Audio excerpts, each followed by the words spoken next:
Hello, I am Noah, And I'm Creed. and today we'll be talking about the book Romeo and Juliet and comparing the idea of how to deal with emotional pain. In this book, Romeo and Juliet go through a lot of heartache and emotional pain at such a young age. In the present, a lot of teens are going through a lot of pain themselves. In this podcast, we will be going in depth on dealing with pain the right way and pointing out what Romeo or Juliet could have done to ease their pain and help them deal with their pain. Yeah, clearly the way it was handled in the book is not the correct way since it led to the deaths of multiple people. A very common strategy to cope with emotional pain is to let it out. Letting your feelings out to family or friends can be very beneficial and successful for resolving your pain.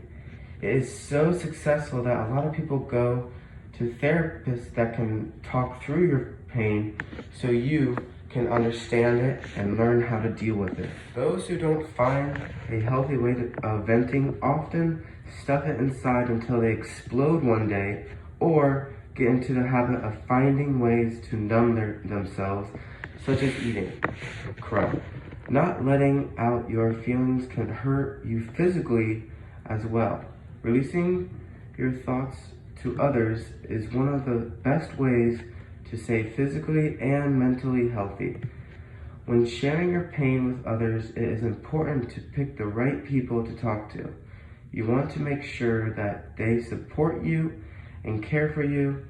In the play, Romeo and Juliet both, of course, have family and friends to talk to, but do they talk to them? And even if they talk to them, how well does your support group listen? And do they help with the problems you're going through? Or are they just saying, get well soon?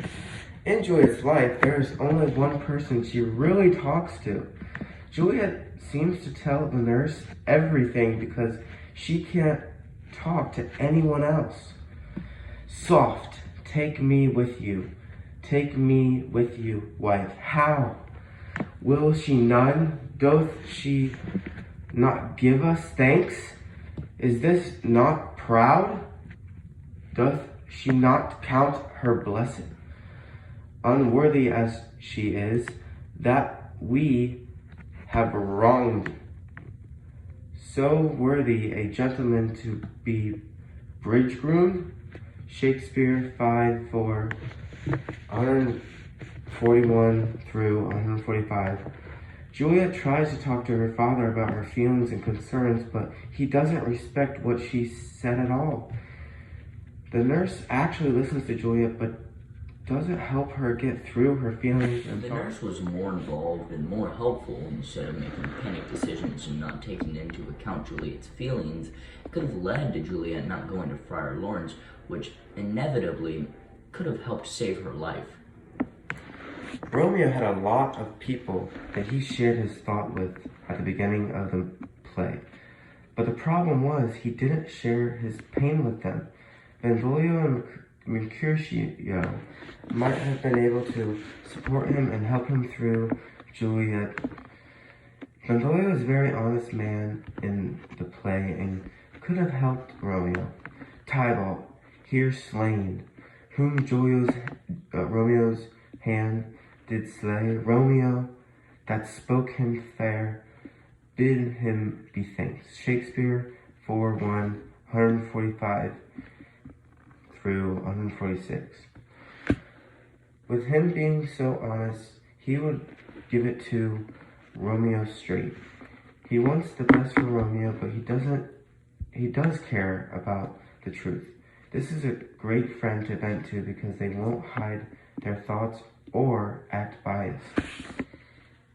On to a different subject. The way the support groups slowly break apart in Romeo and Juliet is definitely disheartening, as you see them have so many people to fall back on and rely on at the beginning, so they seem stress-free, but slowly, one by one, they lose everyone around them, leading to them both having no one to talk to.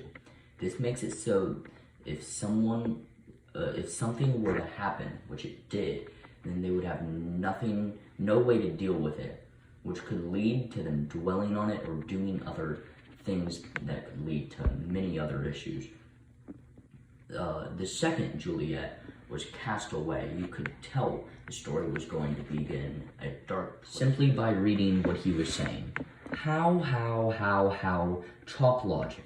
What is this? Proud and I thank you and I thank you not, and yet not proud?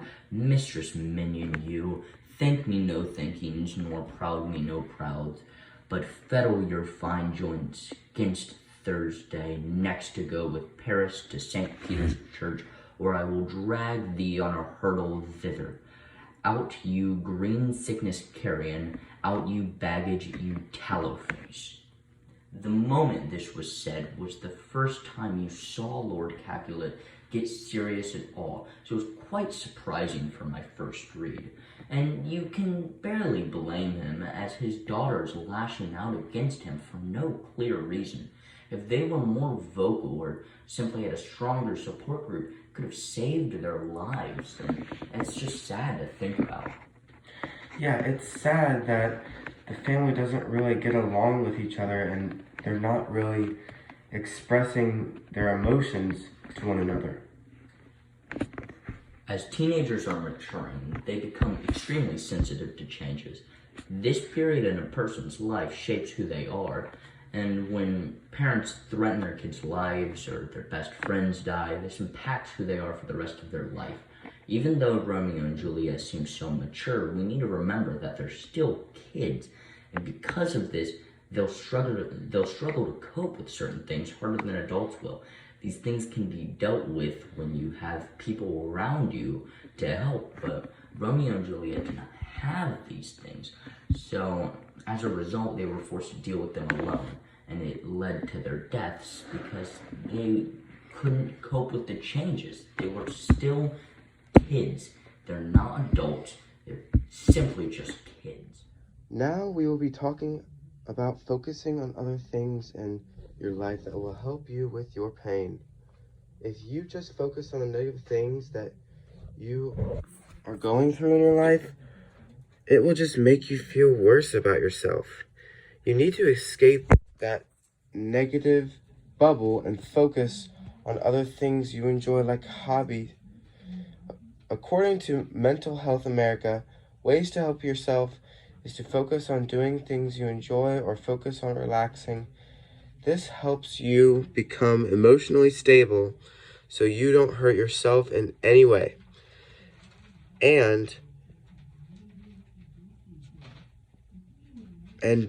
breathe such life with kisses in my lips that I revived and was an emperor. Ah me, how sweet is love itself possessed but love's shadows are so rich in joy. Shakespeare 5:1-8-11.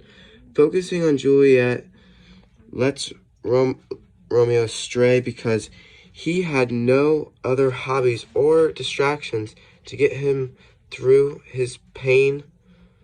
The more focused he was on negative things, the worse he felt. And that concludes our podcast about Romeo and Juliet and their emotional pain and how to deal with it.